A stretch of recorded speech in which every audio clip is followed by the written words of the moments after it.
Hi, everyone. Welcome. Kelly Callaghan, VP of Marketing here at Algorand. I am lucky today to sit down with Lee Parsons, who recently launched Opulous, really exciting innovation in the music and entertainment space.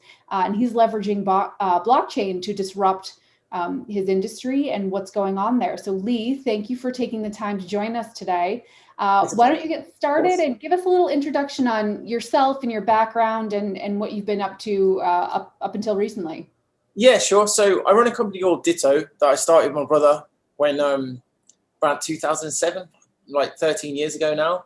And we were originally in a band, and we got dropped by a label the day our song was supposed to come out. And we were just the two of us really working in our bedroom, trying to work out how to release music. And back then, there was no real way for an independent artist to release anything without being on a major label. And we tried everything. We went into the shops, and they wouldn't put our song in the shops. And then iTunes was just getting a bit bigger. A little thing called Spotify was just starting. So we thought, well, the CD industry is clearly not going to be here in 10 years. And we were the first people to kind of start putting artists who didn't have a record label onto iTunes and Spotify. And then in 2007, we had the first ever digital top 40 single in the world ever. And it was just me and my brother still in our bedroom.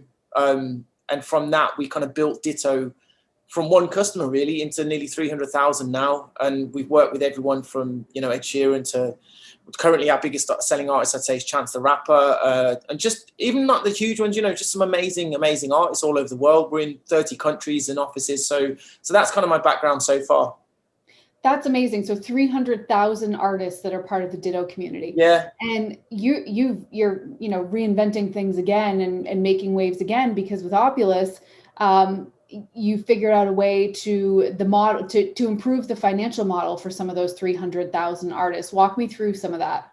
So obviously, we deal with a lot of artists, and some of our artists that release through Ditto are actually signed to major labels still. And if you look at some of the major label deals, you're talking, an artist gets little as 9% back on their royalties. And but the problem is, because when they need the money up front and they want to go and record or do a video, they have to go to the record label and say, okay, well, I want a record deal. And they say, well, we'll give you $100,000 advance. There's your $100,000. And then you will get 9% back of any sales that are made. And then actually, when we record your video, and even when the CEO of the label goes out for lunch, that is billed back to the artist. So what you see is any artist really over the last 30 to 40 years who was in the traditional model before Spotify hasn't got any money coming in, because the artist retains all the ownerships, and they had to sell everything really early just to get that initial bit of financing. So that was the main problem. And then at Ditto, we've been working in this space for 12 years, and we now are in a position that the amount of data that we can see from an artist, we pretty much know what they're going to earn for the next 2 to 3 years based on their Spotify reports, their iTunes sales, their Amazon. So we have a lot of artists who we can categorically say, okay, well, over the next 12 months, this app will make, $10,000, $20,000. Some of the bigger artists, you can be in the millions. So we want to kind of be in the position now where we can front the money as a loan. And we already do that in the traditional way without Opulous. So we have to do that when we're doing catalog deals or things like that. But it's very cumbersome, and it can take, several months to go through. So then, this is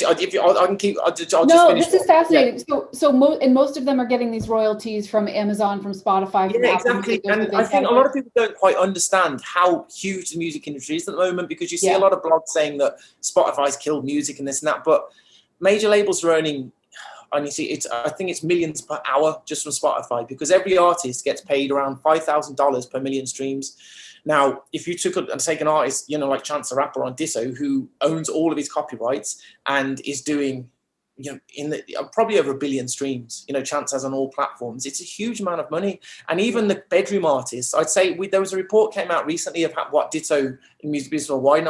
I can't remember the exact figures, but it was over 1,000 artists making, over 100,000 a year. So that's, that alone is, over $10 million. And just them, and then we have probably thousands and thousands of artists making $10,000 to $20,000 a year. And then if you look at the whole spectrum with that outside of Ditto, you're talking Spotify paying out billions and billions per month to musicians, and the independent art inside of it, which isn't on the major label side, is growing rapidly, and it's now nearly 60% of the whole market. So 60% of the whole payments coming out of Spotify are going directly to artists who own their copyright and own that money. So that's the market that we're tapping into with Opulous and saying, well, instead of going to a record label now and getting an advance, you can get a really small advance based on your royalties coming in. And Opulous will facilitate that for you painlessly.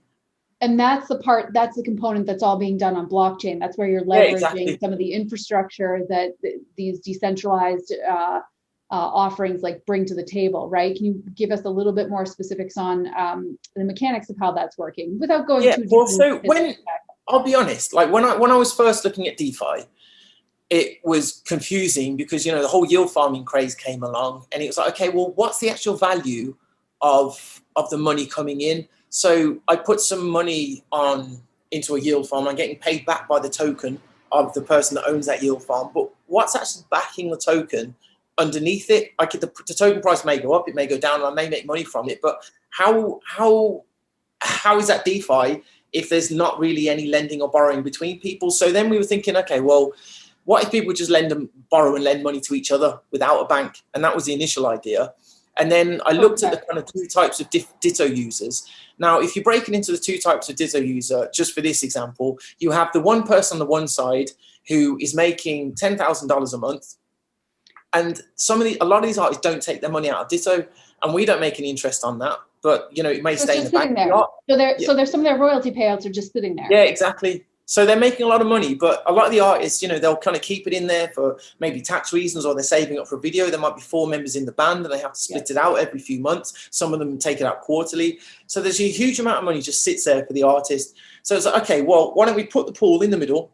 These artists, they can just put their money into the pool and earn interest on it. You know, a much higher interest than they would in the bank. Okay, so now we have the pool of money in the middle. Why don't we go to the other side of the artists that want to get money for future recordings based on their catalog, and they can then borrow from that pool.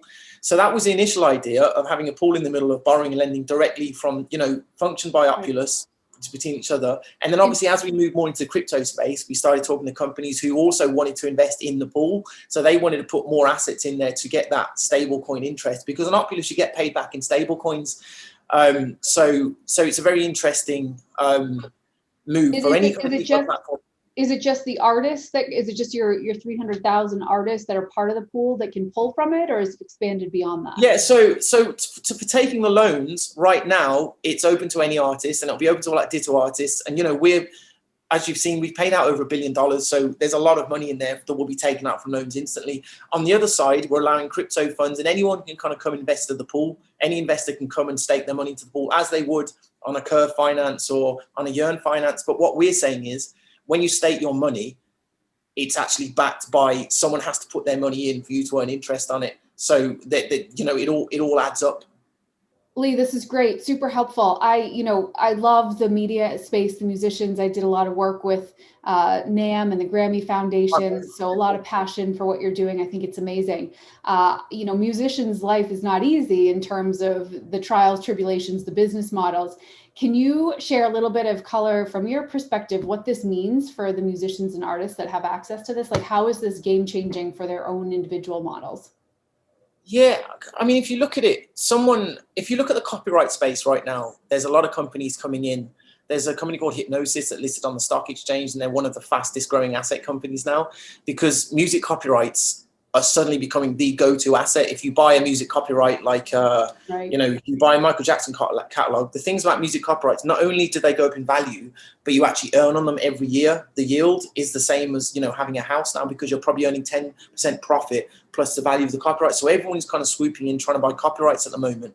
Now, the problem is when you go to a bank, you know, maybe Ed Sheeran probably could, to be honest. I'm sure he'd have no problem. But someone on a mid-level range who's earning, you know, 100 grand a year from their music, and their copyrights are very valuable, and anyone would like to buy those, the bank probably still wouldn't see that as an asset. So what we're saying is, okay, well, you know, we do see it as an asset, and we know that this is, you know, for your future earnings, this is a valid, you know, this is a valid asset. So for an artist to kind of be able to get the money up front, it means that they don't then have to sign a bad record deal. It means they can keep ownership of their copyrights for life, and then, you know, for the next 10 years, they're gonna make a lot more money than they would have done under a major label. That's great, amazing, unbelievable, great opportunity. What's next? I know you all just announced this initiative and what you're doing. There's been a ton of attention. Congratulations, it's really exciting. I love it. Yeah. Very busy. What comes next? What's your next step? What's next from you guys? What should we be looking for? Yeah, so we're currently building at the moment. We're looking to get the product out in 6 to 8 weeks, and then I guess I can't say too much about what we're doing after that point. But obviously, we'll be launching it, and we'll be launching the token in various different ways. We've got some really amazing people that we've aligned on both the investment front and the partnership side. So that's really exciting, and I love the blockchain space. But also for me, I built Ditto myself without any investment over 12 years, and I'm looking forward to. I want to build a long-term product, that people are going to use, and also that the market at some stage, as we know, it's amazing at the moment, but it may correct. I mean, it will correct. We know it will, and at that point, everyone's going to need somewhere to put their stable coin if they cash out. Hopefully, some people will. I don't know, but so we're kind of building it future-proofing for the next 5 years to make sure this is an amazing financial product, because you're building, and that's one of the beauties of, using Algorand, which I'm sure you want to touch on now. So I'll let you ask the question, but and you guys did decide to build on Algorand. Walk us through a little bit of the thinking behind the technology selection there. What we're doing, it's a small idea, but you're actually looking to revolutionize 2 industries at the same time. So you need a blockchain that's stable. You need a blockchain, first, I mean, even just things of having a great community is so important, because if you've got a blockchain that, that launched in 2017 and hasn't done much, there's just an angry community there. I've been in many of them myself, complaining because I bought a lot of bad coins in 2017 too. But it's so important. The regulation side is so important. The economic side is so important. I've known David for several years. We'd met up a few times, and he was You're talking about David Garcia. Yeah, sorry, David Garcia. Yeah, and I guess he's borderless, but he's still obviously, he was always Algorand to me, because he was kind of what I knew of Algorand. And, some of the guys who helped me put this together were one of the seed investors in Algorand. And he was always very focused on long-term projects, getting it right regulation-wise, which is a huge thing, because anyone can go and launch a token now. Anyone could probably get a quick bit of investment from someone, or launch through a community raise. But when you go to get to bigger exchanges, they want to make sure it's all regulatory wise, because they don't want to get in trouble down the line. Algorand has never had any problems, regulation wise. It's never gone down, as you were tweeting the other day.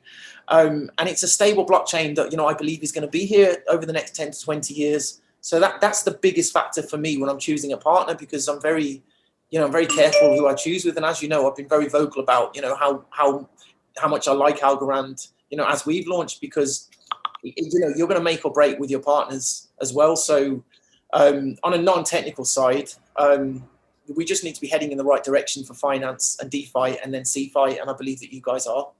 That's great. No, we really appreciate it. And, we love the innovation that's happening on Algorand. It's amazing to see sort of the worlds that you're disrupting and how you're using this decentralized infrastructure to do that. I think it's phenomenal.